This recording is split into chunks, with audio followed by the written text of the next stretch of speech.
Pour cette nouvelle conférence dédiée à un sujet à la fois très actuel et d'avenir, la question de la qualité des données. Et on va essayer de répondre avec Robin Rivato, CEO de Stonal. Bonjour Robin. Bonjour. Et Guillaume Fiastre, qui est Senior Vice President d'Altus Group. Vous allez essayer de nous répondre à cette question. Est-ce que les données sont le talon d'Achille de l'immobilier? Alors déjà, on va resituer le sujet. Parce que pour vous, c'est évident, c'est votre métier, mais les données dans l'immobilier, ça sert à quoi et c'est quoi? Quelles sont ces données? On parle de quoi concrètement? Quel est cet objet donné quand on parle d'immobilier, Robin?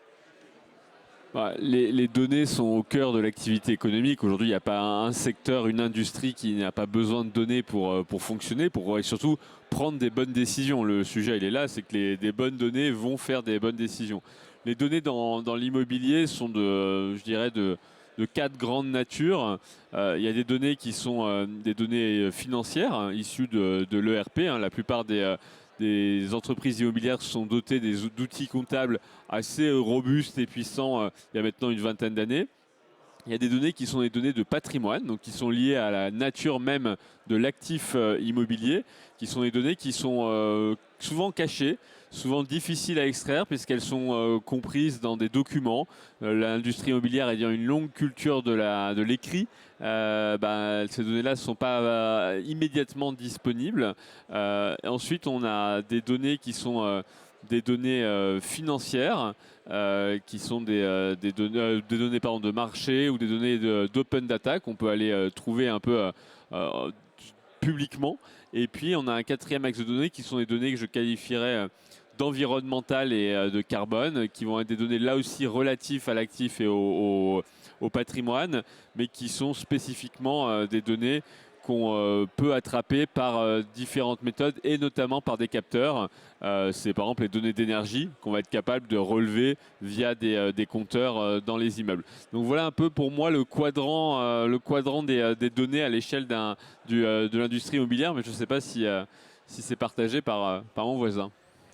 Alors, est-ce que le voisin partage? Parce que là, ce que nous a décrit Robin, il y en a déjà beaucoup, beaucoup, beaucoup des données. Il y en a d'autres? Il y en a beaucoup et ça ne cesse de croître en termes de cas d'usage, en termes d'applicabilité d'un certain nombre d'informations. C'est vrai que dans les données publiques, les données open data, les données géospatiales, les données, la quantité d'informations dont on se rend compte qu'elles peuvent être utilisées pour apporter de l'intelligence dans la prise de décision dans l'immobilier ne cesse de croître. Et un des gros sujets aujourd'hui, c'est effectivement un certain nombre de ces données aujourd'hui ont été... les données de RP existent, elles sont là. Les données textuelles des documents ne sont pas encore complètement là. Les données de patrimoine sont encore cachées dans le béton pour la plupart.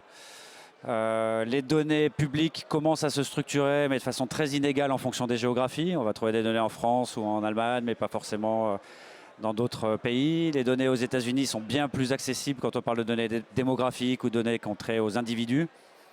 Voilà, donc il y a, au-delà de la quantité de données, il y a aussi une très très grande disparité à l'échelle internationale et une très grande difficulté d'acquisition de ces données pour les mettre en comparaison. Alors, j'allais y venir. Alors, bon, déjà, on est rassuré. Big data, ça marche.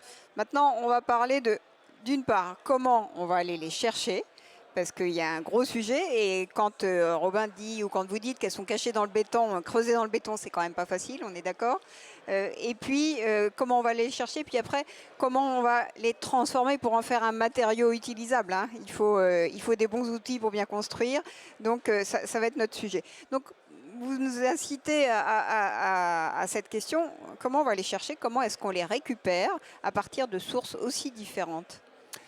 Voilà, je pense que si on interroge aujourd'hui la plupart des gens qui sont présents à SMIPIM, on a à peu près en tous en tête que dans un avenir qui semble être de plus en plus proche, la machine pourra nous dire « Tiens, cet actif dans votre portefeuille pourrait être vendu, il est mature.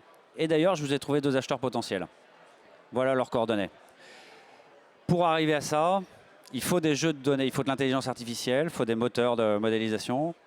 Et il faut des jeux de données considérables pour leur apprendre à faire ce genre d'analyse et dénicher cette information.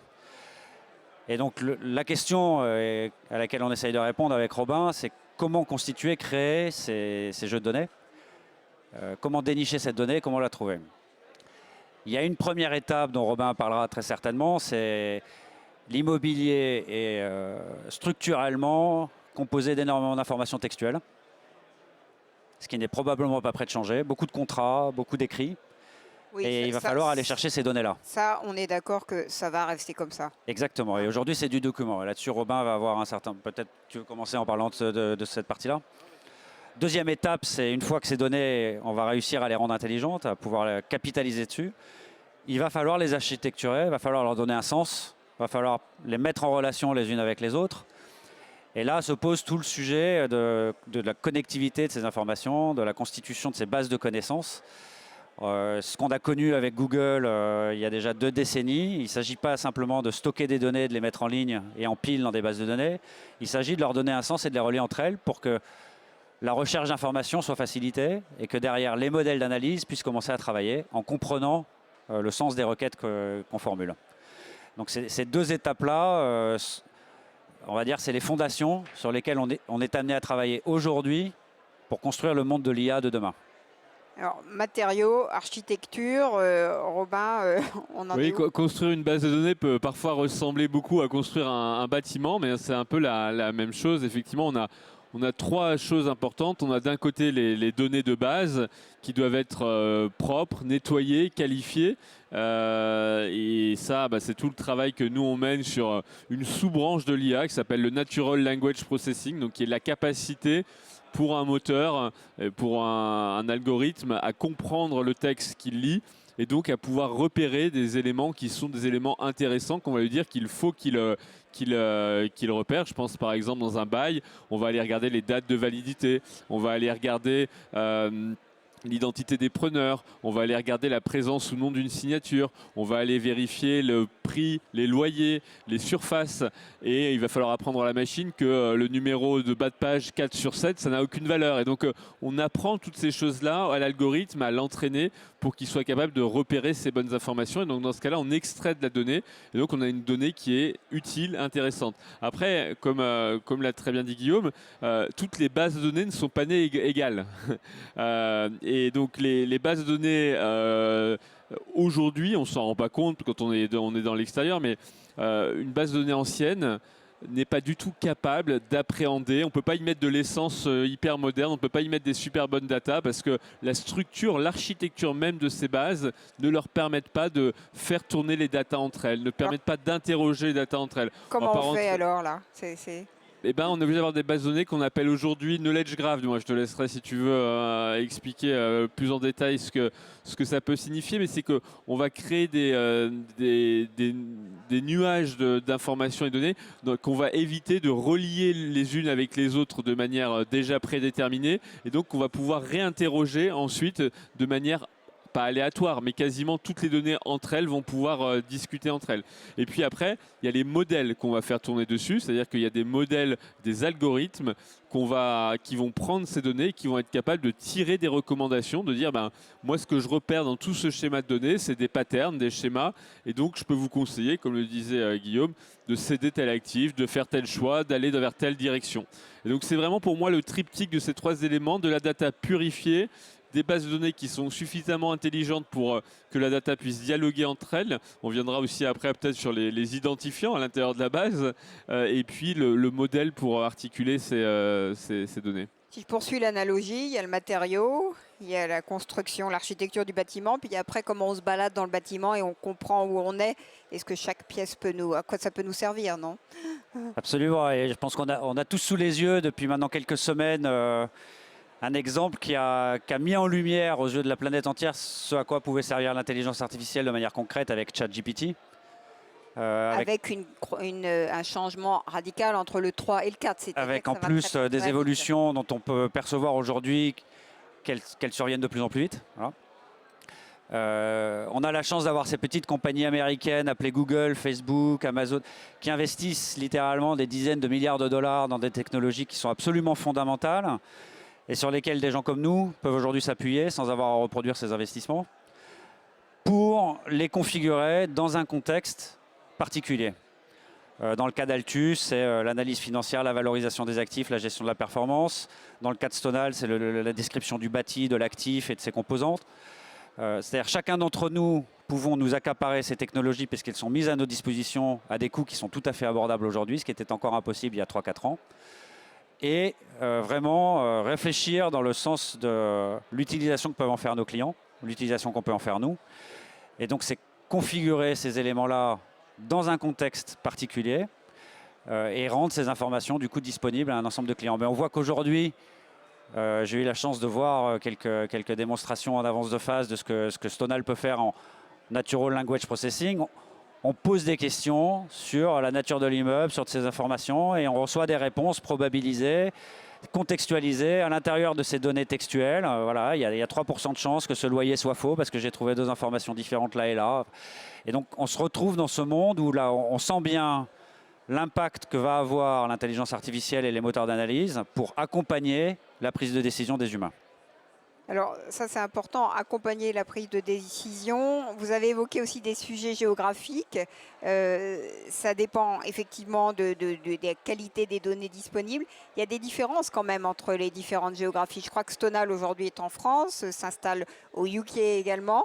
Qu'est-ce que tu observes, Robin, sur ces différences géographiques? Et j'imagine que chez Altus Group, vous avez aussi cette vision différenciée des géographies. Oui, bah, c'est un peu ce que disait Guillaume tout à l'heure, c'est-à-dire qu'il y a des pays comme les États-Unis qui se sont lancés très tôt dans le partage de la donnée et donc dans lesquels des bases de données, parfois privées, pas forcément toujours publiques, mais privées, ont permis de collecter un certain nombre d'informations sur l'actif, chose que l'on n'a pas du tout en France. C'est-à-dire que des informations telles que la dette, aujourd'hui en France, n'est pas du tout partagée. Elle est même très très largement gardée secrète. Des informations sur le bail sont là aussi très largement gardées secrètes, alors que sur d'autres marchés anglo-saxons, il y a une culture, une pratique de la diffusion ou du partage plus large de ces informations. Et puis après, la question qui est une question importante, c'est quel est l'identifiant des actifs? Est-ce qu'on a été très tôt dans une démarche où on a commencé à donner des identités à ces objets et donc qui permettent d'avoir collecté des grands nombres d'informations et de les avoir raccordées à cet identifiant unique? Et aujourd'hui, par exemple, la France est très en retard. On n'a pas du tout une démarche d'identifiant unique précoce. Donc on a plutôt été à la fin du train, un peu en retard là-dessus. On a lancé récemment une initiative via le CSTB qui s'appelle la base nationale des bâtiments, qui permet d'essayer de donner un identifiant unique aux bâtiments. Mais on est moins avancé que dans d'autres géographies où il y a eu ce travail et donc qui est un travail très important parce qu'on peut rattacher ces datasets dont on parle, qui sont très disparates et très hétérogènes, à une même unité. Et ça, c'est important. Oui, et entre nous, c'est un intérêt évidemment pour les investisseurs privés, mais si je fais une petite parenthèse, c'est pas neutre non plus pour les politiques publiques, surtout dans un pays qui a quelques problèmes de crise du logement, n'est-ce pas, Robin? Oui, c'est sûr que ce serait un bon usage de la puissance publique que de créer ces identifiants uniques. Mais bon, pour l'instant, ça n'a pas l'air d'être le cas. Mais donc, il y a vraiment des différences par pays de disparité sur cette utilisation de la donnée, cette capacité à la partager, culturellement d'accepter de la partager. Et ça, malheureusement, ça ne va pas changer immédiatement. Et Guillaume, justement, pour un investisseur, à partir de vous disiez qu'il s'agissait d'éclairer la décision. Qu'est-ce qu'on peut décider? Est-ce qu'ils décident des mêmes choses selon les géographies? Comment ils utilisent cette donnée disponible pour la gestion de l'actif? On voit, alors, une grosse partie de notre activité aux États-Unis est déjà fondée sur l'exploitation de données de marché, de données démographiques, de données géospatiales et des données de portefeuille de nos clients qu'on arrive à ramener dans ces graphes de connaissances. Donc on voit des cas d'usage où, pour vous donner un exemple, aux États-Unis, on a une équipe de data scientists qui a récupéré les mouvements GPS des téléphones portables depuis une vingtaine d'années aux États-Unis et qui a pu détecter des patterns absolument répétitifs entre les mouvements des foyers qu'on repère par les mouvements de GPS et l'évolution des loyers, des zones vers lesquelles ces mouvements s'opéraient. Là, on est sur des parcours résidentiels, c'est ça? Des parcours résidentiels, en l'occurrence. Donc, on voyait des gens quitter la Californie au moment des sécheresses. Depuis 2-3 ans, il y a plutôt une émigration à l'extérieur de la Californie. Beaucoup de gens s'installaient à Las Vegas. Et des familles avec des revenus de l'ordre de 180 000 $ et 3 enfants, 3 salles de bain, s'installe plutôt dans ces 3 rues de Las Vegas. Et systématiquement, quand on a vu ça se produire au niveau des GPS, on a vu les valeurs des habitations augmenter de l'ordre de 15% dans les 6 mois qui ont suivi. Et là, vous pouvez faire un prédictif incroyable. On rentre dans le prédictif, c'est-à-dire c'est là que la puissance de feu de l'intelligence artificielle va venir accompagner des décisions de plus en plus. Et ce qui est assez fascinant, c'est qu'on n'a absolument aucune idée des données qu'on utilisera dans 6 mois ou dans 1 an pour construire des nouveaux modèles. C'est-à-dire on ne cesse de les découvrir au fil de l'eau. La façon dont travaillent les data scientists pour les gens de ma génération est absolument fascinante, presque non compréhensible, puisqu'on leur donne des jeux de données phénoménaux comme les mouvements de GPS. Ils ne savent pas ce qu'ils cherchent, mais ils finissent par trouver quelque chose. C'est une inversion de paradigme totale. Et alors, c'est pas un petit sujet, justement, vous parliez des data scientists, parce qu'ils sont sollicités par nombre de secteurs. Spontanément, on leur dit secteur immobilier, c'est pas naturel. Je vais dire mon expérience, et Romain, tu pourras dire la tienne. C'est vrai que nous, nos équipes sont dans plusieurs géographies à travers le monde, donc les problématiques ne se posent pas de la même manière. Mais globalement, quand on regarde l'état de l'industrie de l'immobilier, c'est une des rares industries qui reste à transformer.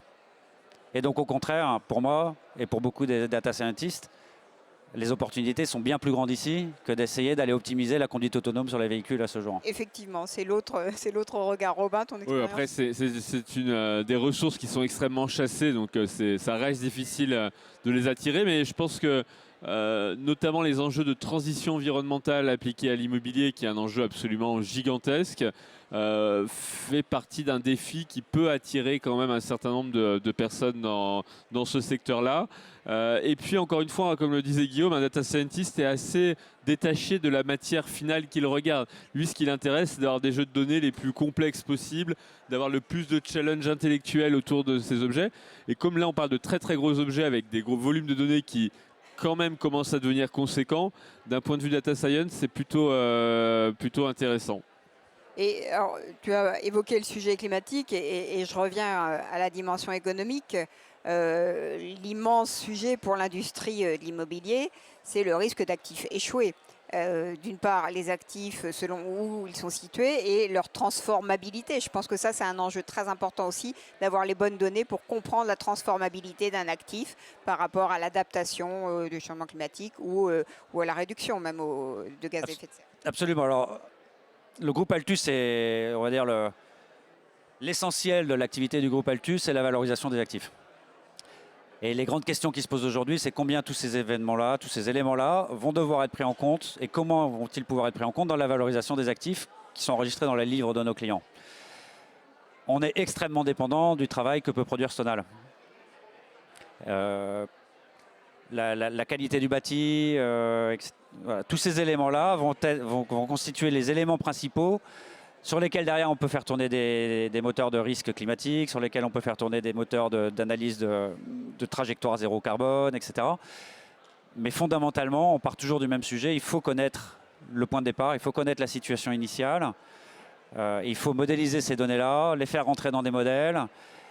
Et ce qui va donner de la valeur, ce qui va simplifier la vie de nos clients dans ce domaine-là, c'est non seulement de comprendre leur patrimoine, mais c'est quand les jeux de données vont s'étendre à l'immense majorité du patrimoine qu'on va pouvoir comparer, qu'on va pouvoir regarder ce qui s'est passé sur les autres patrimoines, telle action a conduit à telle conséquence, et donc si je mène telle action, je devrais avoir à peu près la même conséquence. Donc c'est en constituant ces jeux de données de façon la plus vaste possible qu'on va réussir à améliorer et à affiner la visibilité pour chacun des bâtiments de nos clients.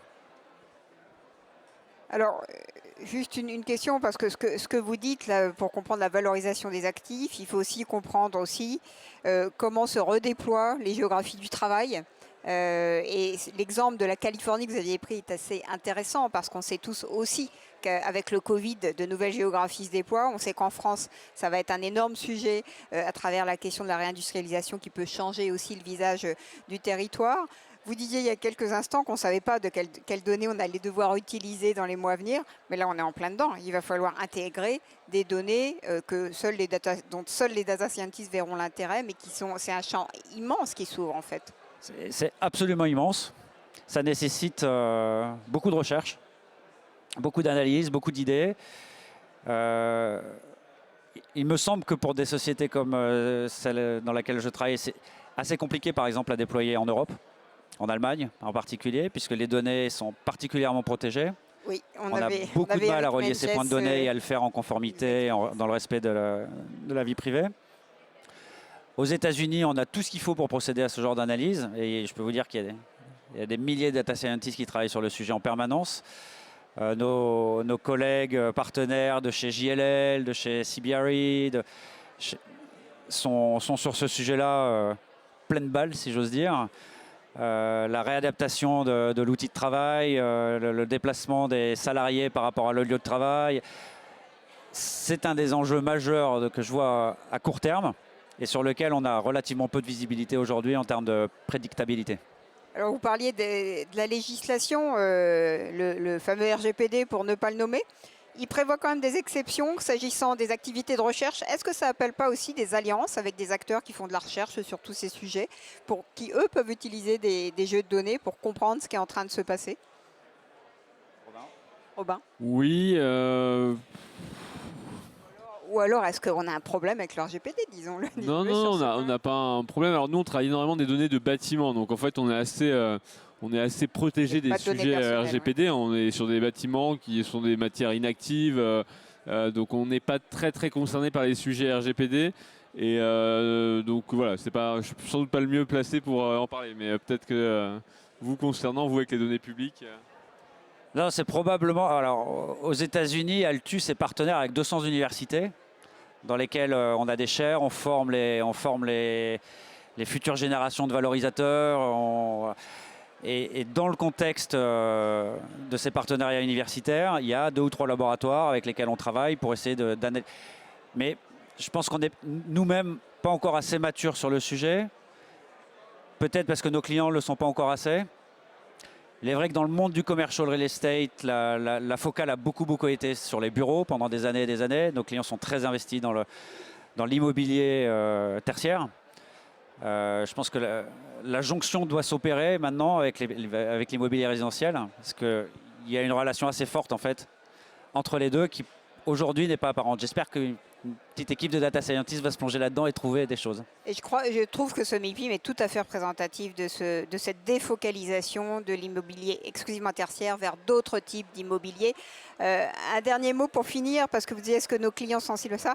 Finalement, ChatGPT 4 et peut-être 5 bientôt, c'est votre meilleur allié parce que ça montre en live ce qui est en train de se passer et ça convertirait n'importe quel secteur à l'utilisation des données de l'intelligence artificielle, Robin. Ouais, bah c'est sûr que c'est un magnifique outil pour faire avancer culturellement la cause de l'IA. Hein. C'est-à-dire que tout le monde a désormais entendu parler de l'IA et au-delà de l'effet de vague ou de l'effet de hype, là on a fait des progrès très spectaculaires dans l'adaptation culturelle. Mais encore une fois, juste pour dire que c'est pas non plus l'outil magique. Je donne juste un chiffre parce qu'il est pour moi assez révélateur. Aujourd'hui, sur GPT-4, le traitement d'un document, ça va coûter autour d'€1 le document. Le prix de marché d'une telle opération, telle que nous, quand on la commercialise, on va plutôt être autour de 30 centimes le document. Donc on voit bien que ce n'est pas une solution industrielle, c'est un outil qui doit être utilisé dans un panel d'outils. Et pour construire notre propre modèle d'extraction, nous, on n'a pris que des briques open source, donc qui nous coûtent 0 € par nature. C'est des briques d'open source qui nous permettent d'avoir construit un modèle composite d'extraction. Donc c'est un outil qui est extrêmement puissant, qui est puissant dans une démarche de démonstration ou d'assistant personnel, ça peut fonctionner en assistant personnel, mais qui n'est pas un outil industriellement à l'échelle industrielle. Et donc, il faut bien voir. Et par contre, ce qui est très intéressant et qui est super important à avoir en tête, c'est que il y a GPT-4 qui est un modèle, mais il y a 10 autres modèles qui tournent de Yamaha. Il y en a vraiment beaucoup qui sont extrêmement puissants, extrêmement intéressants. Et que les progrès de l'IA, c'est les progrès de tout un secteur qui investit, comme le disait Guillaume. Aujourd'hui, l'investissement en IA dans le monde en 2022, c'est 156 milliards de dollars. Donc, quand vous investissez 156 milliards de dollars, vous trouvez un petit peu. Et vous ne laissez pas de côté un secteur aussi gros que l'immobilier. Effectivement. Un dernier mot, Guillaume, justement, sur ces investissements massifs. Vos attentes sur j'allais dire, le caractère exponentiel de ces développements sont fortes. Et je pense que l'an prochain, quand on va se passer au MIPIM, il se sera passé beaucoup de choses entre-temps. Oui, alors moi, ça fait quoi? Ça fait déjà pas loin de 30 ans que j'œuvre dans le domaine de l'immobilier, des données, de l'informatique, des systèmes, etc. Je suis absolument fasciné par ce qui s'est passé en à peine 2 ans là.